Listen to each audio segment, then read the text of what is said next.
Futebol de Verdade com António Tadeia.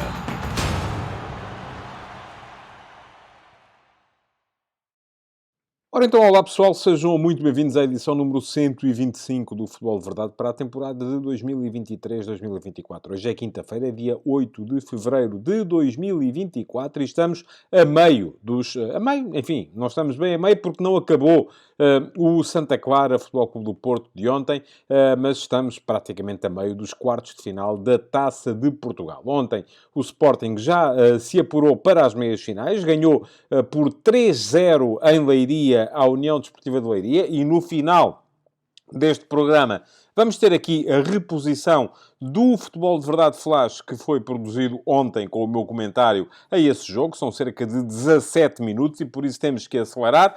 Porquê? Porque o programa de hoje vai ter que estar despachadinho até às 18h45, porque às 18h45 começa a maratona de hoje, que vão ser mais dois jogos da Taça de Portugal. Às 18h45 o Vitória Sport Clube Gil Vicente e depois às 20h45, esperando nós todos que não haja prolongamento no primeiro, que é para podermos ver os dois, o Futebol Clube Vizela Benfica.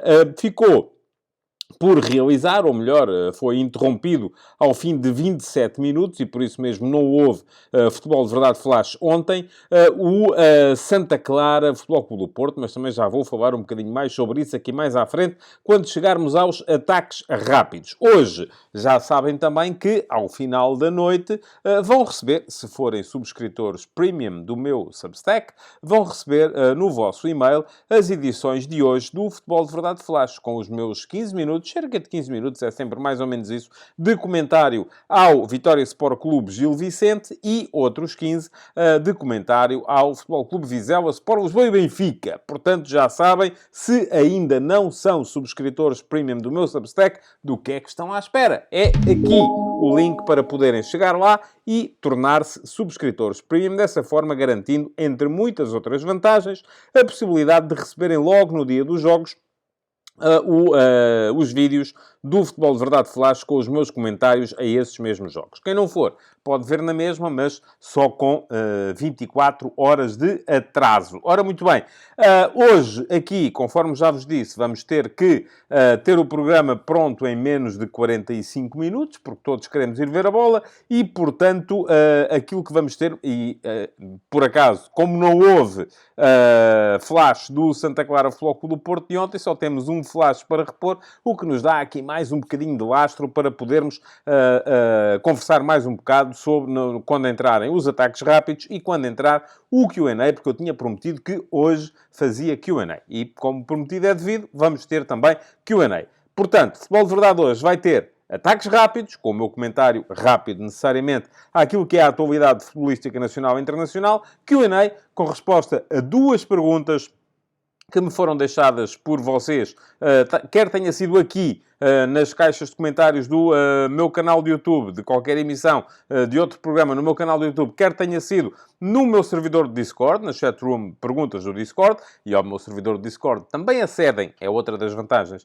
os subscritores premium do meu Substack, e depois, então, a reposição do Futebol de Verdade Flash desse União de Leiria 0, Sporting 3. Vamos então arrancar e, primeiro que tudo, estão os ataques rápidos. Futebol de Verdade com António Tadeia.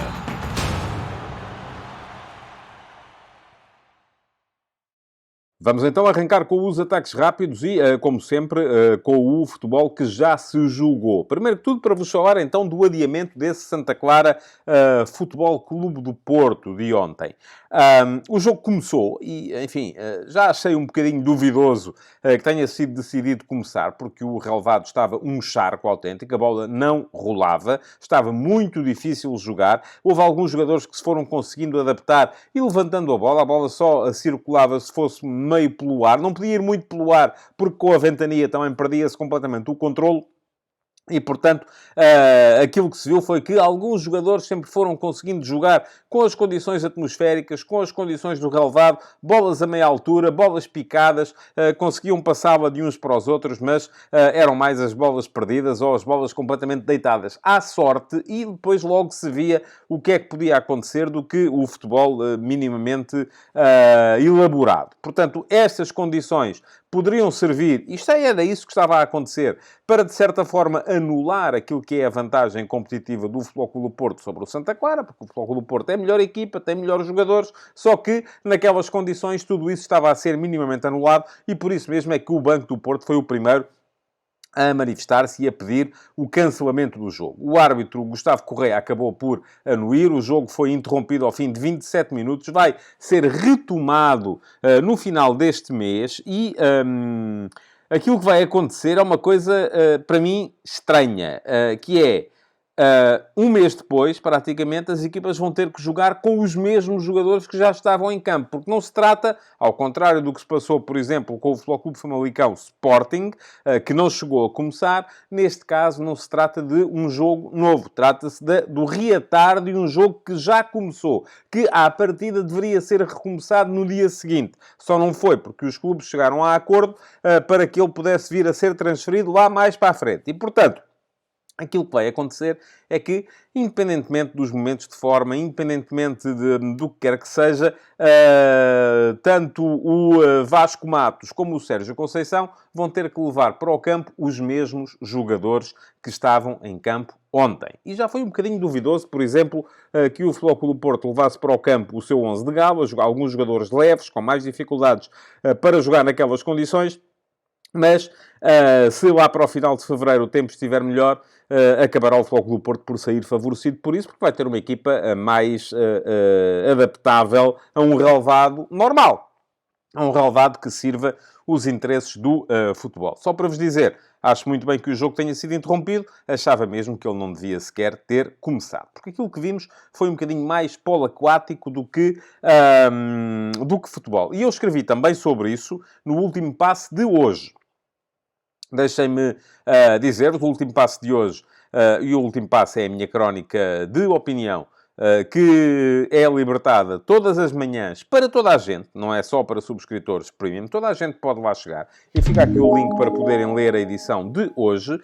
Começou com a estratégia da União de Leiria e a forma que o Sporting utilizou para a contornar na partida de ontem. É uma espécie de uma análise tática um bocadinho mais elaborada à União de Leiria Sporting. Passou ainda por aquilo que aconteceu ontem nos Açores, entre Santa Clara e Futebol Clube do Porto, com memórias de um jogador da minha adolescência, que era o Armando do Salgueiros, que era um jogador muito possante e que se tornava muito perigoso quando os campos ficavam assim, como estava aquele de ontem, e depois passagens também pela carreira da Nigéria, de José Peseiro, na CAN, vai estar na final, mas já lá vamos, e ainda por aquilo que foi um gesto de fidelidade, jura de fidelidade absoluta e total de Enzo Fernandes ao Chelsea, depois de marcar um dos golos da vitória de ontem do Chelsea sobre o Aston Villa por 3-1. Mas já lá vamos também a isso. Já sabem, o link ficou ali, toda a gente pode ler, quer sejam subscritores, quer não sejam. Se forem subscritores, têm a vantagem, nem que sejam gratuitos, de receber os textos do último passo diretamente no vosso endereço de e-mail, sem precisarem, portanto, de estar à espera de que as redes sociais vos mostrem os links, porque muitas vezes isso acaba por não acontecer. Bom, ontem houve ainda a UEFA Youth League e o Sporting Clube Braga ganhou 2-0 fora de casa ao Partizan, na Sérvia. Está nos oitavos de final, para onde já estava apurado também o Futebol Clube do Porto. Portanto, entre as 16 melhores equipas da edição deste ano da UEFA Youth League, vamos ter duas portuguesas. Ficaram pelo caminho o Benfica e o Futebol Clube Famalicão, que estava num caminho diferente. Para quem não sabe, a UEFA Youth League funciona assim. Todas as equipas que estão na Champions League de séniores fazem jogos espelhados também para a UEFA Youth League. Isto é, quando os séniores vão jogar acolá, os sub-19 vão também e defrontam a mesma equipa. Depois apuram-se, algumas delas para a fase seguinte, as melhores. E depois há um outro caminho que coloca frente a frente os campeões nacionais de sub-19 que não estiveram envolvidos na UEFA Youth League. E foi por aí que o Futebol Clube de Famalicão também começou a jogar esta competição, mas já foi eliminado. Temos, portanto, duas equipas portuguesas nos oitavos de final. O Futebol Clube do Porto, que já tinha garantido isso mesmo porque foi vencedor do seu grupo, e o Sporting Clube Braga, que, tendo sido segundo do seu grupo, conseguiu agora, no play-off de acesso aos oitavos de final, apurar-se batendo o Partizan. Na equipa do Braga, que jogou ontem, estava, por exemplo, Roger Fernandes, que é um jogador que já tem sido utilizado com alguma regularidade por Artur Jorge na equipa principal do Sporting Clube Braga. Estava também o Xisumba, um lateral que também tem estado com alguma frequência entre os séniores, embora com muito menos utilização do que o Roger. Ora, muito bem, mais coisas. Ontem foi dia de taças, um bocadinho por todo o lado. A Inglaterra, além do apuramento do Nottingham Forest nos penaltis contra o Bristol, tivemos ainda essa vitória do Chelsea, 3-1 fora de casa ao Aston Villa, vitória importante, que apurou o Chelsea para a fase seguinte da competição. O jogo foi marcado pelos festejos efusivos de Enzo Fernandes, quando fez o terceiro golo do Chelsea, na altura a colocar o resultado em 3-0. Enzo tirou a camisola, apontou para o peito, apontou para o emblema e apontou para o chão. Para quem não viu, olhem, lembram-se do que ele fez o ano passado no Benfica, depois de marcar um golo na Póvoa de Varzim contra o Varzim para a Taça de Portugal. Foi em janeiro, a garantir que ele, Enzo, ia ficar ali. Não ficou, foi-se embora. Portanto, vamos a ver. Desta vez, eu suspeito desta vez é a sério, mas só por uma razão. É que o mercado já fechou e, portanto, já não dá para o Enzo ir para lado nenhum. Isto porquê? Porque havia rumores de que o Enzo Fernandes estava um bocadinho farto da confusão em que se transformou esta época do Chelsea, com muito investimento e pouco tino. E, portanto, enfim, havia rumores de que ele estaria já a tratar de mudar de emblema o mais breve possível, mas não seria com certeza agora, porque os únicos mercados que ainda estão abertos são mercados que já não interessam aos jogadores do mais alto nível.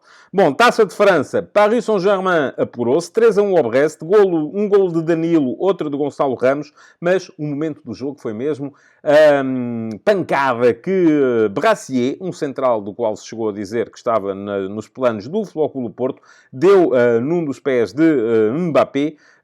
Brassier viu nessa altura o segundo amarelo, foi expulso, mas eu a ver as imagens daquele momento, a minha única dúvida é como é que o pé de Mbappé continuou colado à perna. Porque, ouçam, quem não viu e por acaso não for impressionável, vá ver, porque o lance é absolutamente arrepiante. A forma como o pé de Mbappé dobra para um lado, parece que dobra em vários sítios e aquilo é absolutamente assustador. Mbappé continuou a jogar, não ficou magoado sequer, o que é extraordinário, mas foi um lance muito perigoso. Ora bem, Espanha. Houve Taça do Rei, já na véspera, e ontem não houve futebol de verdade, e, portanto, não vos dei aqui nota do empate a 0 entre Mallorca e Real Sociedade na primeira mão da primeira meia-final. Vamos a ver agora, a segunda mão vai ser no País Basco, em San Sebastián, e ontem houve também primeira mão da segunda meia-final, Atlético de Madrid 0, Atlético Bilbao 1. As duas meias-finais da Taça de Espanha deram um golo, coisa pouca, e foi um penalti, mas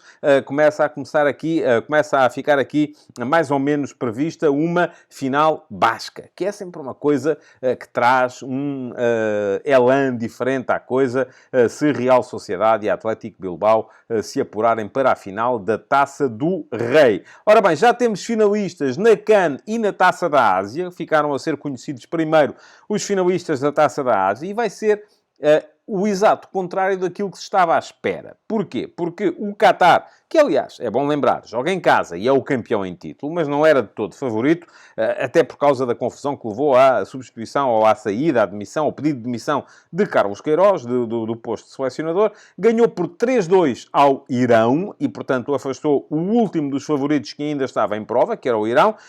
Taremi acabou muito irritado, a querer pegar-se com o público, mas a boa notícia para o Porto é que ele já estará de volta e está, portanto, aí a bater à porta outra vez na equipa do Sérgio Conceição. Antes disso, a Jordânia já tinha surpreendido o outro dos favoritos que ainda estava em prova, que era a Coreia do Sul. Ganharam os jordanos por 2-0. Vamos, portanto, ter uma final Qatar-Jordânia, uma final que, com certeza, ninguém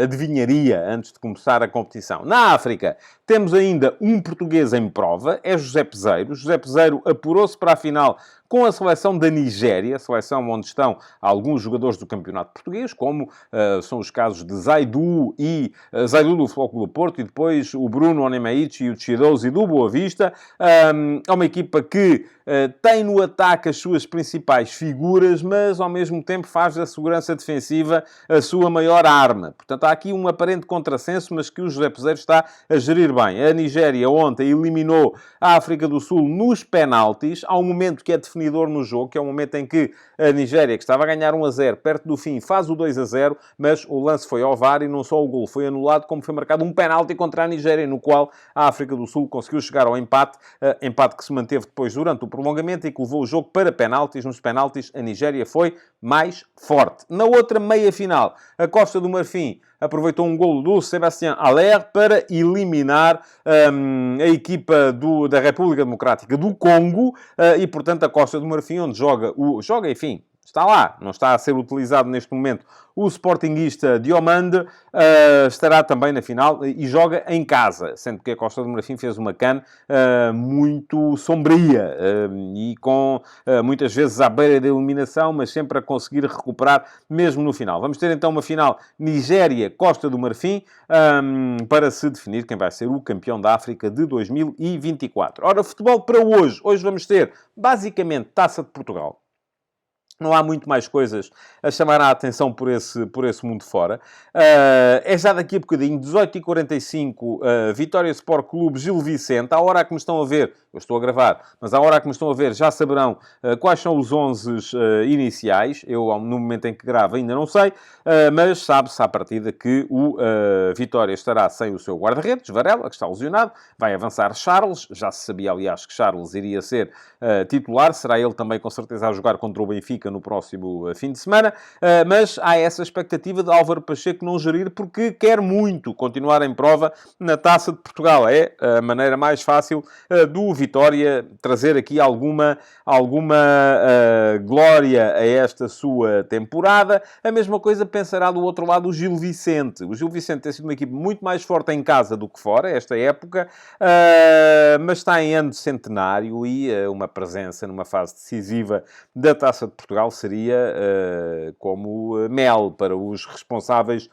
do Gil Vicente. Fico à espera de perceber qual vai ser a decisão de Vítor Campelos, nomeadamente relativo no que toca à composição do seu ataque, porque o ataque que a equipa mostrou na Luz contra o Benfica na ponta final do jogo, com Alipur no meio, Afonso Moreira e Touré dos dois lados, foi muito mais forte do que o ataque que a equipa mostrou no início da partida, onde, nomeadamente, o Félix Correia, adaptado a uma posição de avançado centro, acabou por nunca funcionar. Vamos ver como é que vai ser o jogo. Já sabem, haverá flash mais logo à noite desta partida, porque é um jogo de uma fase decisiva. Eu aqui, volto a dizer, os flashes não são feitos dos jogos que me garantam mais visualizações, são feitos dos jogos que têm mais importância. E um jogo dos quartos de final da Taça de Portugal tem importância. Da mesma forma, haverá flash mais à noite do Futebol Clube Vizela-Benfica. O Vizela, que com Ruben de la Barrera que é o novo treinador, começou por adotar princípios muito mais ofensivos do que aqueles que vinha tendo até há pouco tempo, mas estava a encaixar sempre 5 golitos aqui, mais 5 golitos acolá. A equipa defensivamente estava um verdadeiro passador.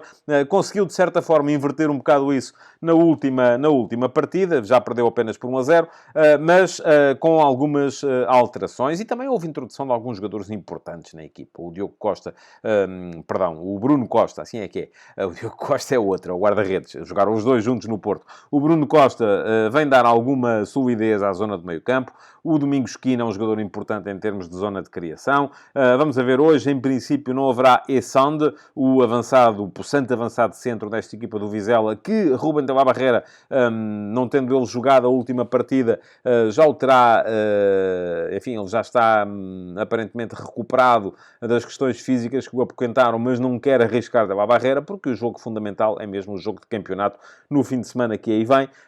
Isto sem dizer, claro, que o Vizela quer entregar o jogo ao Benfica. Ora, do outro lado, o Benfica, estou curioso para ver também quais são as opções de Roger Schmidt, sendo que admito perfeitamente que Coxo e João Mário, que não jogaram no último fim de semana, ficaram a descansar, conforme o próprio treinador indicou, possam aparecer agora no 11 titular. Há 2 ou 3 coisas a ver acerca desta equipa do Benfica. Uma delas tem a ver com aquilo que o Schmidt disse ontem em conferência de imprensa. É que não acredita na possibilidade de pôr esta equipa, ou melhor, não acredita que esta equipa melhorasse se ele passasse a jogar com 3 médios, mudando o esquema. E isto muitas vezes tem vindo a ser falado, que para o Benfica e tal, o 4-3-3, para poder jogar com Florentino, João Neves e Coxo, ou eventualmente Florentino, João Neves e Orsenas a jogar ali, ou eventualmente Florentino, João Neves e João Mário a jogar ali, ou eventualmente, enfim, há inúmeras articulações que pudessem ser feitas, que possam ser feitas, ou que podem ser feitas. Eu já falei disso aqui numa pergunta à qual respondi numa das últimas edições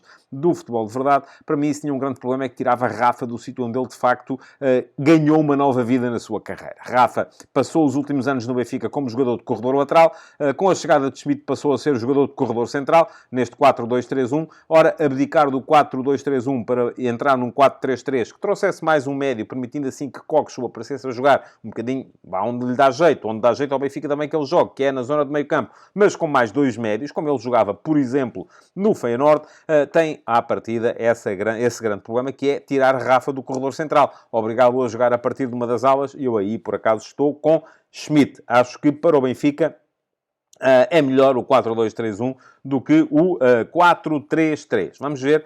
Hoje à noite será seguramente em 4-2-3-1. Agora, com que jogadores? Porque depois há outra coisa que é fundamental nesta equipa do Benfica, que é o local onde aparece o Orsenas. Aquilo que se viu contra o Gil Vicente, com o Orsenas a jogar mais à frente, a voltar àquela posição de avançado interior esquerdo em que ele jogava na época passada, fez imediatamente que a equipa do Benfica começasse a atacar, a defender melhor mais à frente. Enquanto quando ele está a jogar como defesa direito, como aconteceu durante boa parte desta temporada, enquanto Alexander Bá esteve lesionado, o que se viu era uma equipa que defendia pior à frente, mas depois melhorava defensivamente atrás. Portanto, vamos a ver. Fico curioso também para perceber qual é a ideia de Schmidt para Orsenas nesta ponta final da época. E não quer dizer que essa seja a ideia que ele vai pôr em campo hoje, ou até que Orsenas jogue, porque também pode dar-se o caso de ser ele um dos sacrificados para que entrem o João Mário e o Coxo, que eu estou convencido que vão jogar, porque, enfim, é até aí que vai a ideia de rotatividade de Roger Schmidt. Ele não é de todo um grande adepto da rotatividade. Bom, notícias. Ficou em prisão preventiva Fernando Madureira, o líder da claque Super Dragões. Todos os alegados crimes que estão no processo são crimes relacionados com coação ou com ameaça à integridade física ou coisas parecidas. Não há, aparentemente, irregularidades no plano financeiro, porque chegou a falar-se, inclusive foram apreendidos carros de luxo, chegou a falar-se de questões relacionadas com a venda de bilhetes, com fraude fiscal, com, enfim, tudo e mais alguma coisa. Aparentemente não é isso que está no processo. Vamos ficar agora, naturalmente, à espera de ver o que é que sai dali, porque, lá está, culpa é depois, não é agora. Agora há apenas indícios. E esses indícios deverão ser suficientemente gravosos para levar o juiz a decretar prisão preventiva. Tanto a Fernando Madureira como ao polaco, um dos seus lugares-tenentes na organização dos Super Dragões. Movimento de treinadores, só para fechar estes ataques rápidos. António Oliveira, para quem não sabe, é o filho do Tony, o Tony do Benfica e da Académica, antes de ser do Benfica. Ou vai ser, ainda não é tanto quanto sei oficial, mas vai ser o novo treinador do Corinthians. Ora, é mais um português num lugar de topo do futebol brasileiro. O Corinthians é, para quem não sabe, o Timão. O Timão chama-se Timão precisamente porque, juntamente com o Flamengo, tem a maior torcida do Brasil. Portanto, é um clube gigantesco. O Flamengo no Rio de Janeiro, o Corinthians em São Paulo. É uma instituição que extravasa largamente aquilo que são as fronteiras do Brasil e vai ter um treinador português. É António Oliveira, um treinador muito sólido, deixa o Cuiabá, a equipa de fundo da tabela, que ele transformou em equipa de meio da tabela, para se ocupar então do Corinthians e, naturalmente, com expectativa de poder vir a fazer coisas boas por ali. Por fim, Carlos Carvalhal já foi demitido do Olympiacos. Estava-se mesmo a ver que ia acontecer a saída do Pedro Alves, que foi o diretor desportivo que lá entrou também há pouco tempo, português. Já pronunciava um bocadinho isso. Agora, isto só vem, do meu ponto de vista, lançar um bocadinho de luz sobre duas coisas. Uma delas é: o Sr. Marinakis, de facto, não aprende. Continua, e atenção, estamos a falar do homem que vai comprar, aparentemente, ainda não está oficializado isso, 80% do capital da SAD do Rio Ave. O Sr. Marinakis, que é dono do Olympiacos, é dono do Nottingham Forest e vai ser, aparentemente, dono de 80% do capital do Rio Ave, depende sempre um bocadinho do lado para onde ele acorda. Se acorda virado para a direita, despede o treinador. Se acorda virado para a esquerda, despede o diretor desportivo. Se acorda de barriga para cima ou de barriga para baixo, muda o plantel todo e compra 30 jogadores. Ora, não é sistema. E a prova de que não é sistema é que, enfim, Carvalhal, que entrou lá há pouco tempo, é verdade que os resultados não foram famosos com Carlos Carvalhal neste período, mas agora eu gostava de perceber o que é que o Olympiacos vai fazer aos jogadores que, tanto quanto eu sei, foram contratados por indicação ou quer de Carvalhal, quer do Pedro Alves, e foram lá parar, só neste mercado, agora de inverno, o Gelson Martins, extremo português do Mónaco, o André Horta, médio português do Sporting Clube Braga, o Jovane Cabral, extremo cabo-verdiano, mas emprestado pelo Sporting, que estava emprestado à Salernitana, o Ruben Vezo, defesa central português do Levante, o David Carmo, defesa central português do Futebol Clube do Porto, o Chiquinho, médio português do Benfica e o Fran Navarro, avançado espanhol, contratado ao Futebol Clube do Porto. Portanto, o treinador que aparecer vai levar com este embrulho, que com certeza não foi nada que ele tivesse pedido, porque nem sequer lhe passava pela cabeça que iria treinar o Olympiacos. Portanto, vamos a ver o que é que aquilo vai dar. Coisa boa, não há de ser, com certeza. E ficam por aqui os ataques rápidos, mas não se vão embora, porque ainda há Q&A e depois a reposição do flash do União de Leiria Sporting Clube Portugal. Futebol de Verdade com António Tadeia.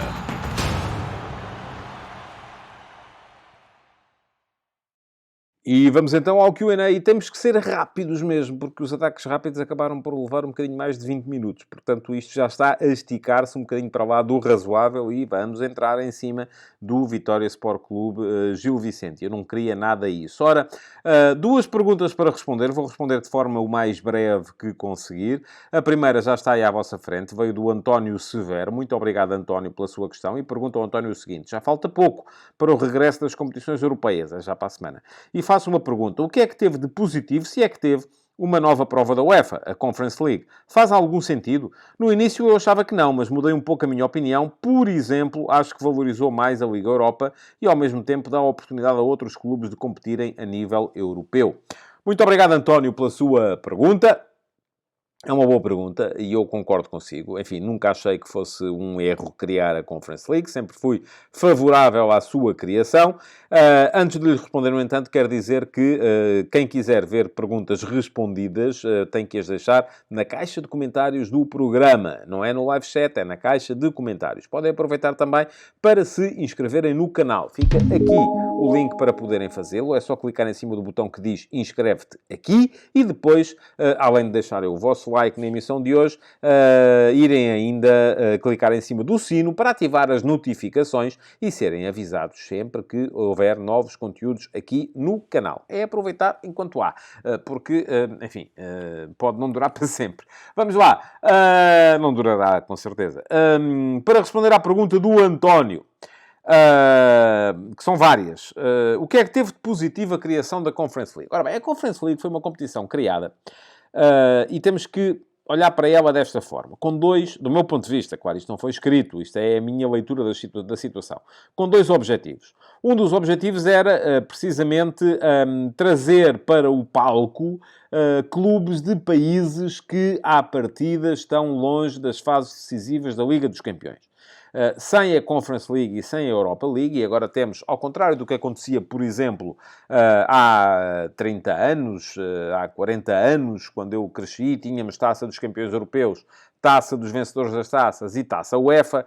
Não havia aqui claramente uma hierarquia, sabia-se que a Taça dos Campeões Europeus era a mais importante de todas, porque só lá entravam os campeões da Europa, mas depois, à partida, dir-se-ia, bom, a segunda mais importante será a Taça dos Vencedores das Taças. Mas, como as próprias taças, por serem competições a eliminar, muitas vezes levavam para a Taça dos Vencedores das Taças clubes que ou nem sequer tinham ganho a taça, eram os finalistas vencidos, ou tinham aproveitado um bom sorteio para lá chegar e não eram, assim, equipas tão fortes, muitas vezes os vencedores ou as finais da Taça dos Vencedores das Taças não era tão impactante, não eram tão impactantes como eram as finais da Taça UEFA, onde estavam à partida os segundos, terceiros, quartos, enfim, dos campeonatos mais fortes e, portanto, acabavam por ser também competições muito, muito fortes. Mas não havia uma hierarquia claramente definida. Ora, neste momento temos a Liga dos Campeões, temos Liga Europa em segundo lugar, temos a Liga Conferência em terceiro lugar. A Liga Conferência tem essa vantagem de chamar à colação clubes, os clubes que lá entram dos países mais poderosos não são clubes poderosos, são clubes que, enfim, até poderão achar alguma graça a jogar a competição. E os nossos, por acaso, não acham graça nenhuma, tanto que nós ainda não tivemos uma equipa na fase de grupos da Liga Conferência ao fim destes anos. Porquê? Porque as nossas equipas que lá vão jogar estão-se um bocadinho nas tintas para aquilo, querem preparar o campeonato, estar bem no campeonato e não querem cá estar aborrecidos com essa coisa chata de que é ter que jogar competições europeias, mas depois também lá estão também presentes muitas vezes os clubes mais poderosos dos países mais fracos. E isto, para mim, é uma oportunidade para aprender, para ver novas equipas, para ver novos jogadores. Em que outra circunstância é que nós poderíamos ver numa fase de grupos uma equipa das Ilhas Faroé? Eu acho piada, porque eu gosto de descobrir coisas novas. Para mim, o futebol não se resume só a termos o jogo do Barcelona com o Real Madrid. Ainda este fim de semana vamos ter aí um fim de semana absolutamente escalofriante, com jogos ainda por cima ao mesmo tempo. Vamos ter um jogo entre o Bayern e o Leverkusen na Alemanha e um jogo entre o Real Madrid e o Girona em Espanha. Portanto, estamos aqui a falar de confrontos de líderes que vão, com certeza, chamar muita atenção. Mas não é só disso, não é só das Big Five, não é só dos grandes clubes que se faz o futebol. Depois, a segunda questão, e esta aqui é um bocadinho mais política, tem que ver com a vontade que a UEFA tem de valorizar as ligas internas. E, atenção, a vontade da UEFA não é uma vontade de bom samaritano, não é assim aquela coisa, e tal, nós somos contra o poder do dinheiro, só nada. Eles, enfim, mexem tanto em dinheiro como os outros todos.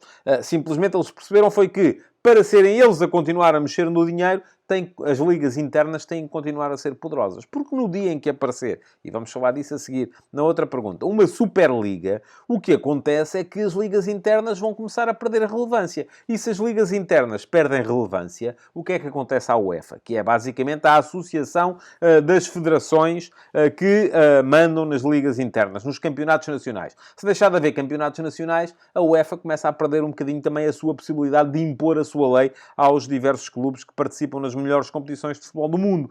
Portanto, e como é que a UEFA resolveu esta questão? Criou a Liga Conferência e a Liga Conferência vem obrigar as ligas de Portugal, dos Países Baixos, da Bélgica, até mesmo as Big Five, enfim, embora as Big Five não sejam assim tão preocupadas com isso, a fazer o quê? A valorizar as suas equipas de segunda linha. Porque se não valorizam, se as suas equipas de segunda linha não pontuam na Liga Conferência, o que é que vai acontecer? Começam a perder vagas e começam a baixar no ranking. E se baixam, se baixam no ranking, perdem vagas na Liga dos Campeões, que é onde está onde estão os Big Bucks, onde está o dinheiro a sério. Portanto, o que isto vai provocar, por uma questão política, volto a dizer, os senhores da UEFA não são burros. Eles sabem fazer rankings, sabem fazer contas, sabem somar pontos, dividir para conseguir médias, dividir por clubes participantes. Eles sabem perfeitamente, e se não soubessem à partida, já teriam tido tempo para perceber o que é que a criação da Liga Conferência ia fazer aos rankings. E no caso de Portugal, foi o quê? Fomos por aí abaixo. E fomos por aí abaixo porquê? Porque as nossas equipas de segunda linha não estão a ser capazes de aguentar o barco. E o que é que isto provoca? Qual foi a grande vantagem da Holanda, dos Países Baixos, face a Portugal? Porque é que os Países Baixos passaram à nossa frente no ranking? Passaram à nossa frente no ranking porque têm equipas em condições para pontuar e têm feito muitos pontos na Liga Europa e na Liga Conferência. E nós, bola, nada. Portanto, o que é que acontece a seguir? Eles passaram à nossa frente. No próximo ano, eles já vão ter mais uma equipa que nós na Liga dos Campeões. Já estão a faturar à conta do quê? De um maior equilíbrio interno dentro da sua liga, que é isso que a UEFA quer. E volto a dizer, a UEFA não quer isso só porque de repente achou que tinha que estar a aparecer aqui em defesa dos fracos e dos oprimidos. Não, não. O que eles querem é continuar a ser eles a distribuir o dinheiro. Porque, lá está, aquela famosa máxima. Quem parte e reparte e não guarda a melhor parte, ou é burro ou não tem arte. E a UEFA tem arte. E como tem arte, acaba por ser capaz de, ao partir e repartir, manter o domínio sobre o negócio. Que é isso, basicamente, que está aqui em causa. Não digo depois que não haja na cabeça de algumas pessoas a preocupação de defesa do futebol e da integridade do futebol face ao poder do grande capital, mas a questão é que isso depois não se vê noutras coisas, como eu ainda escrevo muito sobre isso, sobre as questões da multipropriedade, e aí, enfim, quase tudo é permitido. Porquê? Porque aí já não está em causa uma questão tão importante como é a organização de competições e a distribuição das receitas. É isso que está aqui em causa e há de continuar a ser isso que está em causa. Deixem-me só ver se há mais alguma pergunta no texto do António à qual eu não tenha respondido. Bem, pronto, basicamente está tudo. É isso mesmo. Faz sentido, sim. Eu acho que faz sentido. Gosto da Liga Conferência. Vou-lhe dizer assim, não vejo muitos jogos. Não. Porque geralmente, aliás, nós agora vamos ter uma coisa que é, temos 3 equipas na Liga Europa. A Liga Conferência joga-se à quinta-feira, tal como a Liga Europa, e, portanto, aquilo que eu vou estar a ver na próxima quinta-feira, dos 8 dias, basicamente, são os jogos das equipas portuguesas na Liga Europa. Não vou ver rigorosamente nada da Liga Conferência. Mas, enfim, isto traz a possibilidade a muitos clubes de aparecerem no Galarim e é importante que isso aconteça. E com isto, passamos à segunda pergunta para hoje, que é a pergunta que vem do meu servidor do Discord, e que são duas, porque elas tinham a ver com a mesma coisa e eu achei que uma acrescentava à outra. Uma vem do Jorge Fernandes, outra vem do Manuel Dantas, e eu vou ler as duas, já estão a vê-las, vou ler as duas de enfiada. Pergunta ao Jorge: boa tarde, António. No recorde de sábado, enfim, isto já foi assim, foi no outro sábado. Não, foi este sábado.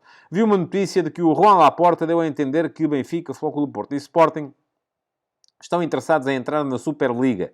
E eu acredito, porque faz todo o perfil dos eucaliptos. O Jorge é adepto do Belenenses, portanto trata os 3 grandes por eucaliptos. Pois em Portugal não existe mais água, dinheiro. O meu medo da Superliga, diz o Jorge, é que é esse mesmo, fora da UEFA. Cada clube começa a criar a sua Superliga, isso não vai acontecer. Até porque o mercado aqui, nisto, regula. Acredito que regula. E cada tubarão europeu tenha as suas quintinhas que interessam. Isto a começar a ser assim acaba por ser como o boxe, em que já não se sabe quem é o campeão mundial. E o Emanuel Dantas acrescentou: vou pegar no tema, hipoteticamente os 3 grandes entram na Superliga, abandonando a Liga Portugal. Continuará a ser economicamente viável a Liga Portuguesa? Extinguir-se-ia? Ou, pelo contrário, sem os eucaliptos, e o Emanuel, eu creio que é benfiquista, portanto não tem muita razão para chamar eucaliptos aos 3 grandes, os clubes cresceriam e a Liga seria muito mais equilibrada. Bom, muito rapidamente para responder aos dois. Primeiro, a questão Juan Laporta. O Juan Laporta, neste momento, agarra-se a tudo e mais alguma coisa que possa permitir a continuação do sonho da A22, que é a empresa que o Barcelona e o Real Madrid encarregaram de continuar a avançar com esta questão da Superliga. Não acredito, muito francamente, não acredito que os 3 grandes de Portugal entrem num projeto clandestino, fora da égide da UEFA. Acho muito difícil que isso venha a acontecer. Agora, acredito que eles continuem a meio da ponte neste momento porque querem ver para que lado é que a coisa cai.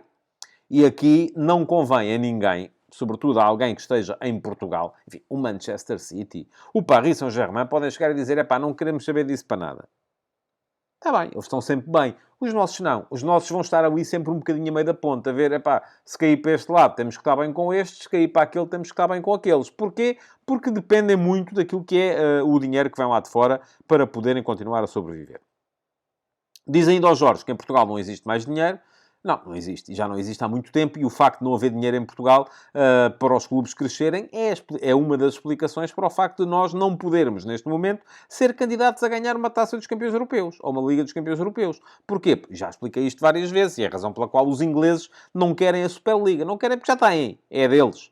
A Premier League, neste momento, faz muito mais dinheiro do que as outras ligas todas somadas. Portanto, porque é que eles vão de querer uma Superliga? O dinheiro está todo lá. Porque o marketing internacional foi todo para a Premier League. E, portanto, eles não querem uma Superliga. Todos os outros estão a pensar duas vezes se querem ou não querem. E quer queiramos, quer não, isto é a realidade. É assim que funciona. Isto não é Berlim, é futebol, é negócio de alto nível. E, portanto, é assim e vai continuar a ser.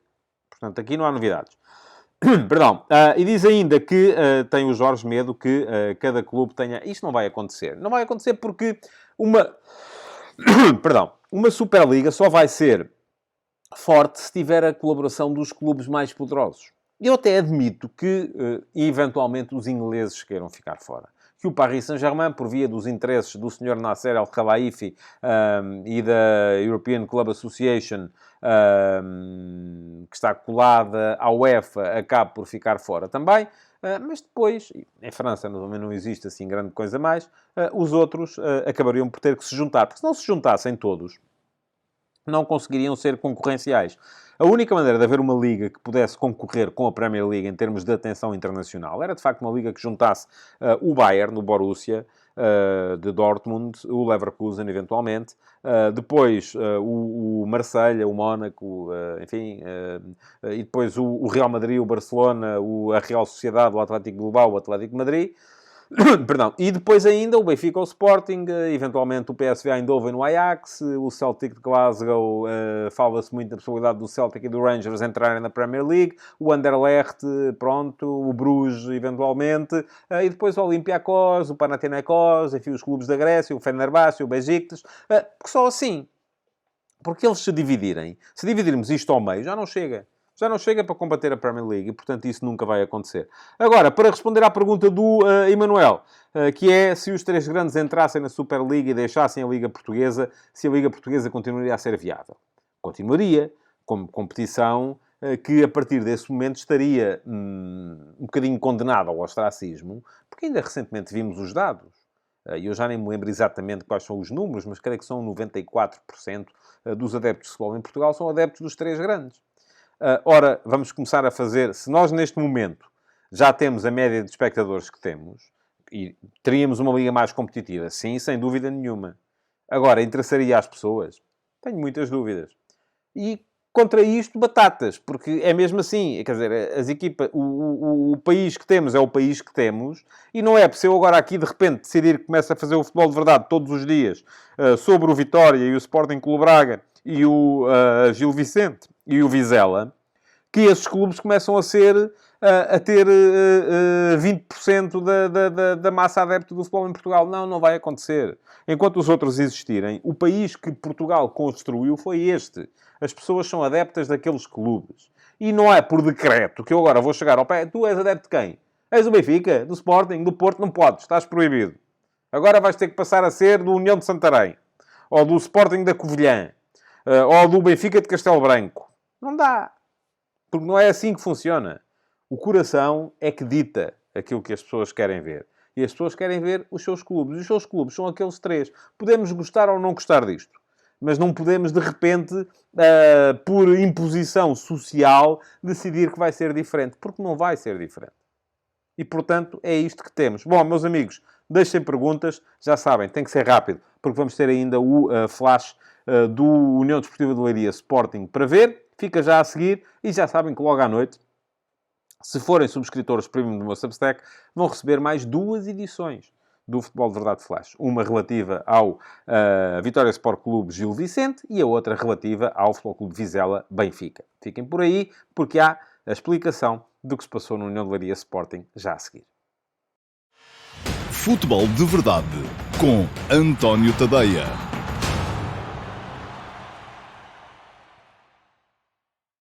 Olá a todos e sejam muito bem-vindos ao Futebol de Verdade Flash para o União de Leiria 0, Sporting 3. Foi clara e nunca chegou verdadeiramente a estar em dúvida a superioridade leonina em Leiria no primeiro jogo dos quartos de final da Taça de Portugal que chegou ao fim.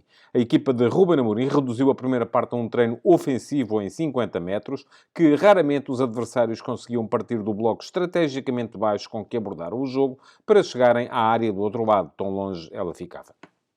Ao mesmo tempo, a linha de 6 homens com que os Leões atacavam a organização adversária impunha a sua maior qualidade tanto na largura, com Catamo e Nuno Santos, como nos apoios para as entrelinhas, em que surgiam Edwards e Trincão, e até nas raras vezes em que era concedida alguma profundidade a Gyökeres. O resultado foi um jogo de sentido único até ao intervalo, que chegou já com 2-0 e zero dúvidas acerca de quem seguiria para a meia-final.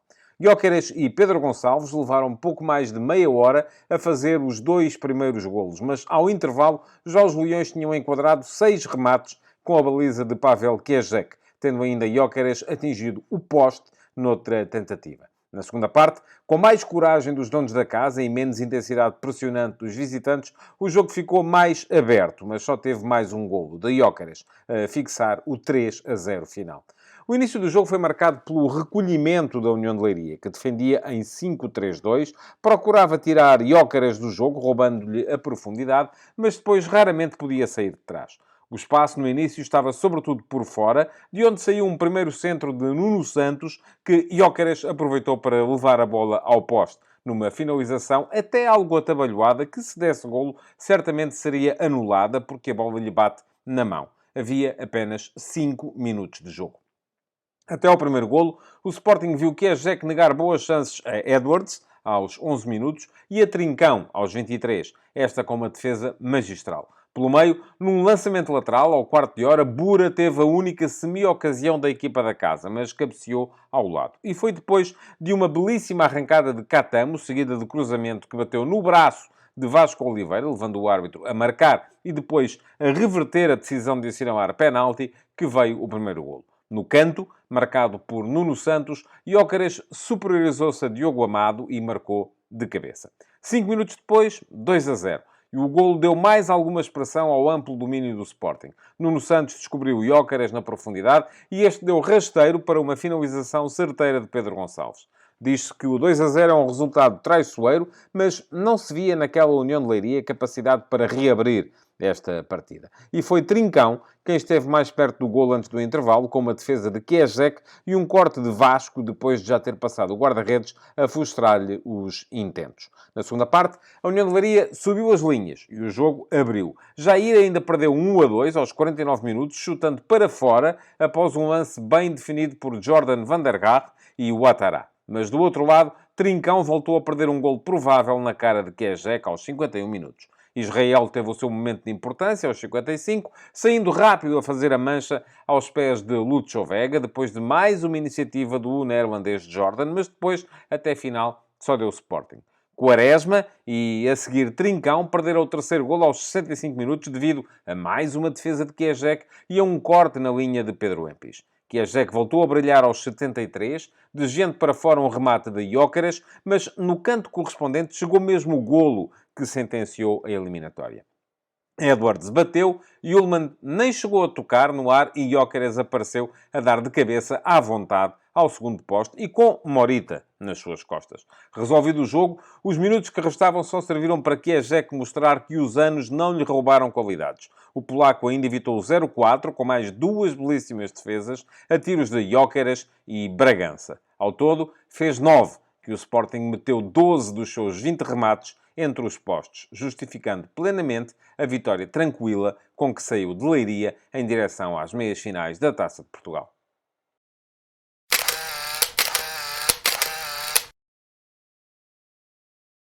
E façamos então a fotografia tática deste União de Leiria Sporting. Vasco Botelho da Costa, o treinador da equipa da casa, trocou 6 homens relativamente ao 11 que tinha empatado com o Flóculo Porto B na última jornada da Liga 2. Trocou de guarda-redes, Fábio Ferreira por Kierzek, trocou 2 dos 3 centrais, Tiago Ferreira por Vasco Oliveira e ainda Marco Baixinho por Listsov. Depois, no meio-campo, substituiu Leandro Silva por Diogo Amado, mudou ainda o ala direito, o Valdir Valdir por Ouattara e, mais à frente, abdicou de Rochês, o habitual avançado, para fazer entrar Jair. Portanto, Jair, Ouattara, Diogo Amado, Vasco Oliveira, Luís Sol e Kiesek, 6 nomes diferentes no 11 da União de Leiria, o que acabou por não ter, assim, grande resultado. A União de Leiria apresentou-se na mesma no habitual 5-3-2, que tentava desdobrar-se num 3-5-2 no momento ofensivo, com Kiesek como guarda-redes, depois tripla de centrais, Luís Sol era o central colocado mais sobre a direita, Bura, o central do meio, e Vasco Oliveira, o central da esquerda, com Empis a partir da posição de lateral esquerdo e o Ouattara da posição de lateral direito. No meio-campo apareciam 3 homens em linha, Diogo Amado pelo corredor central, Dávila ligeiramente sobre a meia-direita e Lúcio Vega sobre a meia-esquerda. Mais à frente, mas a jogarem abertos, sem darem referências de marcação, Jair Silva era um dos avançados, colocava-se mais sobre a meia-esquerda, e Jordan van der Gaar, o outro, a jogar mais sobre a meia-direita. O que é que isto fazia? A União de Leiria procurava, baixava muito o bloco, tentando assim, dessa forma, retirar a profundidade a Gyökeres, deixar pouco espaço nas costas, mas depois acabava por não ter grande capacidade para sair, porque não lhe faltavam os apoios para poder utilizar um futebol mais de pé para pé, para chegar com toda a equipa um bocadinho mais à frente. Depois, no final, Vasco Botelho da Costa veio a explicar que a ideia era baixar a sua construção, de forma até propositada, para atrair a pressão do Sporting e procurar depois explorar a velocidade de Jair e Jordan van der Gaar, os dois avançados, para poderem eventualmente ficar em 2-2 com os centrais do Sporting. Sucede que o Sporting nunca foi na cantiga e não foi então com muita gente, mas acabou por fazer ainda assim uma pressão bastante efetiva. Ora, muito bem, Ruben Amorim, que não teve jogo no fim de semana, porque o Famalicão Sporting foi adiado, trocou 3 homens relativamente ao 11 que tinha goleado o Casa Pia por 8-0 na última vez que esta equipa tinha estado em campo. Foi o guarda-redes,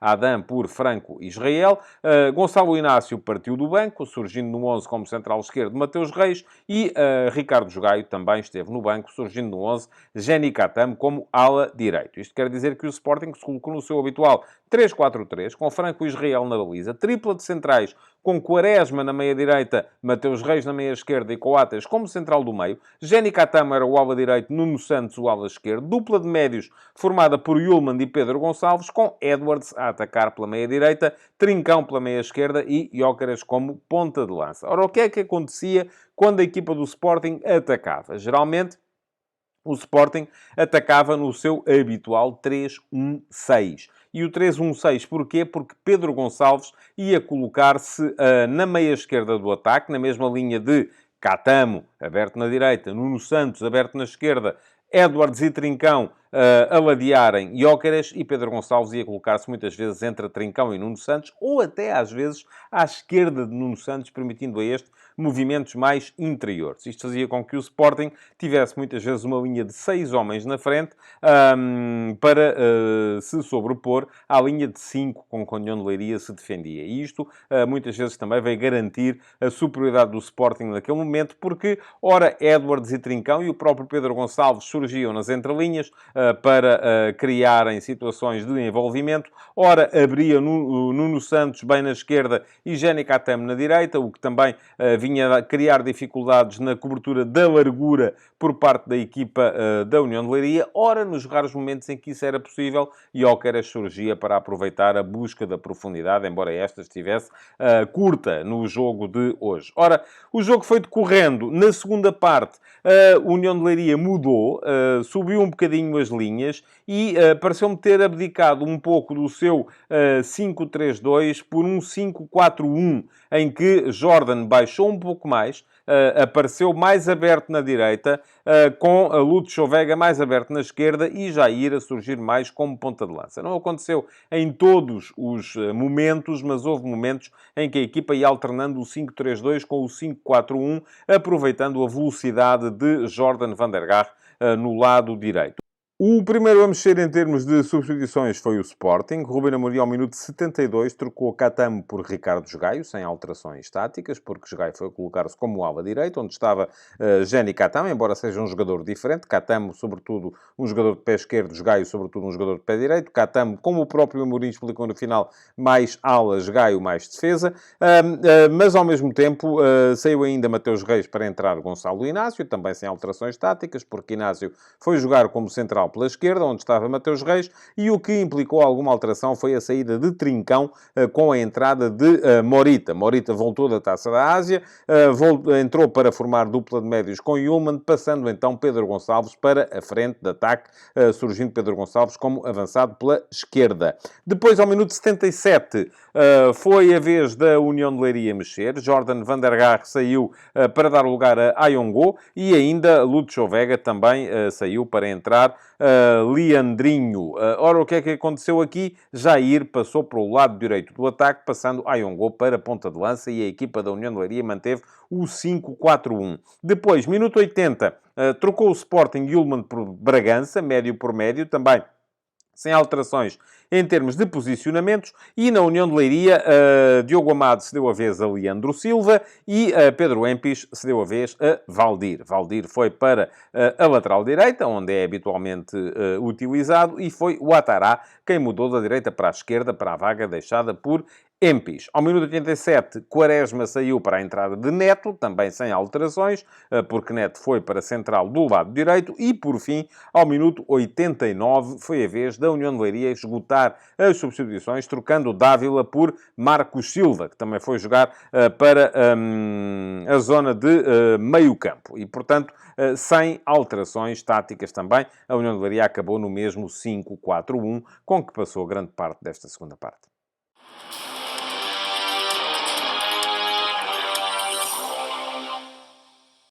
O melhor jogador da União de Leiria foi Kieschek, que fez 9 defesas, tal como já vos tinha dito há bocado.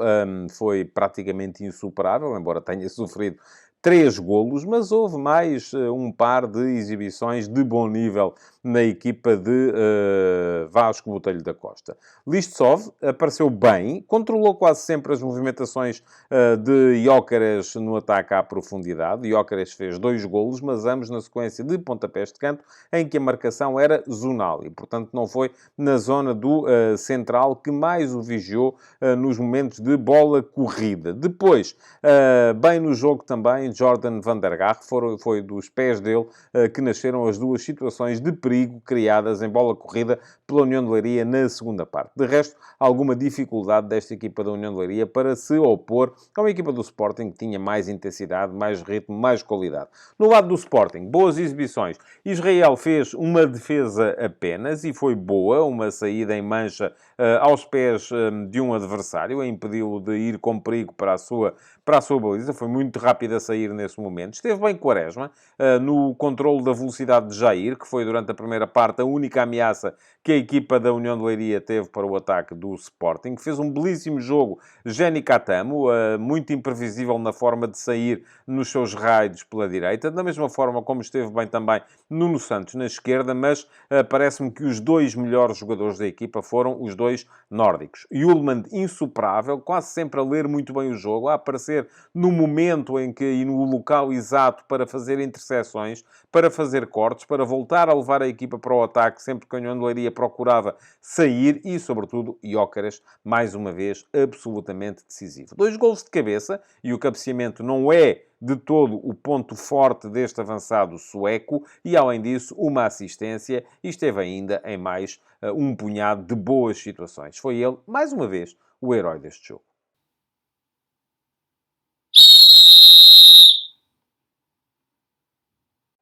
Não gostei da arbitragem de Tiago Martins neste União de Leiria Sporting. Quem chegasse ao jogo ao intervalo e percebesse que ele já tinha tido 6 cartões amarelos poderia até ser levado a pensar que estávamos perante uma batalha campal, e não estávamos. O jogo tinha sido relativamente tranquilo e, curiosamente, nesse período, um lance em que poderia eventualmente ter sido mais severo, ao minuto 38, quando mostrou cartão amarelo a Edwards, poderia eventualmente até ter-lhe mostrado o vermelho. Porquê? Porque depois de levar uma entrada por trás da Lúcio Vega, Edwards reagiu reagiu de forma tempestuosa e acabou por acertar no adversário. Poderia muito bem ter sido expulso naquele momento. O jogo já estava em 2-0 para o Sporting, poderia não ser decisivo, mas de qualquer maneira seria um lance complicado de gerir, um momento complicado de gerir para Ruben Amorim e para a sua equipa. De resto, falando de momentos em que eventualmente poderia ter vindo a ter interferência no resultado, destaco aqui 3 que me parecem dignos disso. Ao minuto 5, não vi o Tiago Martins que a bola que Gyökeres finalizou para o poste esquerdo da baliza de Kiežek foi de facto impelida com o braço direito, foi de forma inadvertida, portanto não havia ali lugar a nenhuma ação disciplinar, mas se tivesse sido golo, o VAR teria de mandar anular, porque quando a bola é impelida com o braço, é isso que acontece. Depois, ao minuto 29, há aquela questão da grande penalidade assinalada e depois revertida. Não nos foram mostradas, nas imagens que chegaram a casa, através da realização que a Federação Portuguesa de Futebol, repito, contratualiza a uma empresa externa, não é a RTP que faz a realização destes jogos, mas essa mesma empresa externa, essa mesma realização, as imagens que nos fez chegar não são absolutamente conclusivas para levar à reversão da grande penalidade assinalada em primeira instância. Aquilo que parece é que, de facto, o braço de Vasco Oliveira está afastado do corpo, a bola bate claramente na mão esquerda e, portanto, não vi nenhuma razão para que o lance pudesse ter vindo a ser revertido. Por fim, minuto 51, parece-me que há uma grande penalidade de Kiežek sobre Trincão. Trincão aparece na cara do guarda-redes da União de Leiria, desvia-lhe a bola, o guarda-redes não consegue controlar a forma como vem a resvalar no relvado e acaba por derrubar o atacante do Sporting. Portanto, parece-me que terá ficado aí por assinalar uma grande penalidade a favor da equipa leonina. Portanto, foi uma arbitragem com alguns erros importantes, esta de Tiago Martins. Não teve influência na definição do vencedor, mas não foi uma boa arbitragem. Futebol de Verdade